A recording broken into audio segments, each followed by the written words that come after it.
position qui a réuni 10 concurrents. On se méfiera également du numéro 8, Everlasting Love, capable de prendre une petite place car il semble sur la montante, le partenaire d'Ainer Bracher. On suivra aussi le départ du numéro 4, Cronwood, qui va faire la première fois un départ volté à la Suisse. Les concurrents qui font leur volte et qui s'élancent. Everlasting Love est bien parti et Cronwood a compté au galop, perdu une trentaine de mètres avec chemin du Jackie, le numéro 1 qui est tout de suite aux avant-postes avec le numéro 8 Everlasting Love en deuxième position. Baron d'Herpette qui est bien parti tout comme à l'extérieur. Gladiateur Turgot, le numéro 9. On est où avec Cronwood? On est à l'arrière-garde, tout comme on est à l'arrière-garde avec également For You du Château. Concurrents qui vont dans le premier virage avec Jean-Claude Garda au sulky, le chemin du Jackie qui dirige les opérations, rejoint son extérieur par le numéro 9 Gladiateur Turgot, Everlasting Love, le numéro 8 venant en deuxième position côté corde, sur une troisième position, mais deuxième du wagon de la corde. Ils sont suivis par Authentique Amour dans le wagon de la corde. Et à l'extérieur, on va retrouver sur une troisième position du wagon de 2, le numéro 6, Energy Fighter. For You du Château est toujours à l'arrière-garde. Quant à Cronwood, lui, là, rejoint le peloton en passant par l'intérieur. Les concurrents qui vont passer devant les tribunes, le train pas très soutenu en tête de l'épreuve avec le numéro 1 Chemin du Jackie qui dirige toujours les opérations, suivi par le numéro 8 Everlasting Love. On est à l'extérieur avec le 9 Gladiateur Turgot, suivi par Authentique Amour avec le numéro 2 Baron d'Herpette.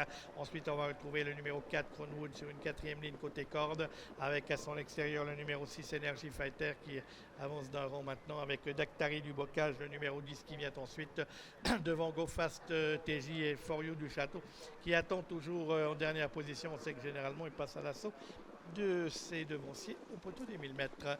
Les concurrents qui abordent la ligne opposée, toujours sous le commandement du numéro 1 Charles de Chemin du Jackie avec Gladiateur Turgot qui trotte à son extérieur vers Everlasting Love, le 8 toujours là côté corde. On est là avec également le numéro de Baron d'Herpette et For You du Château qui fait son effort à l'extérieur. For You du Château qui améliore nettement sa position, qui double le peloton, qui va se retrouver maintenant en 5e position, bientôt en 4e position. Voilà sur avec le drone l'image de For You du Château qui poursuit sa progression pour rejoindre Chemin du Jackie en tête de l'épreuve. Gladiateur Turgot est toujours là entre les deux.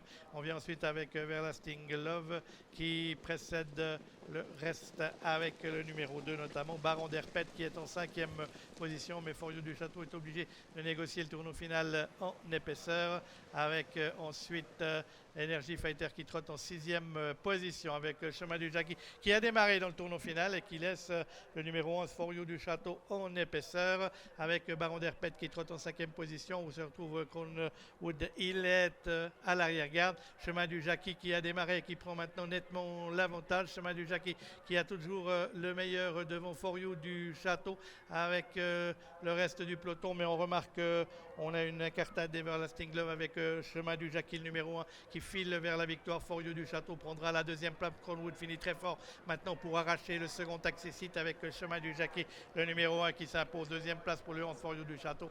La troisième place pour le numéro 4 Cronwood devant le numéro 6 Energy Fighter.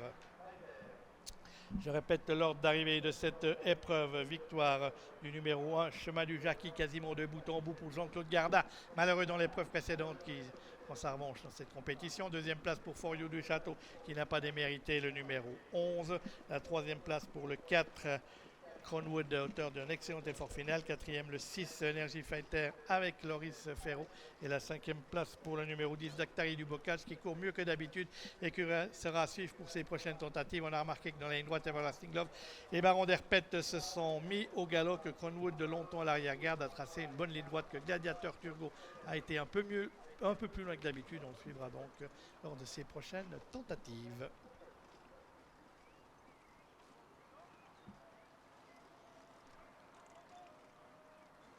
Et on va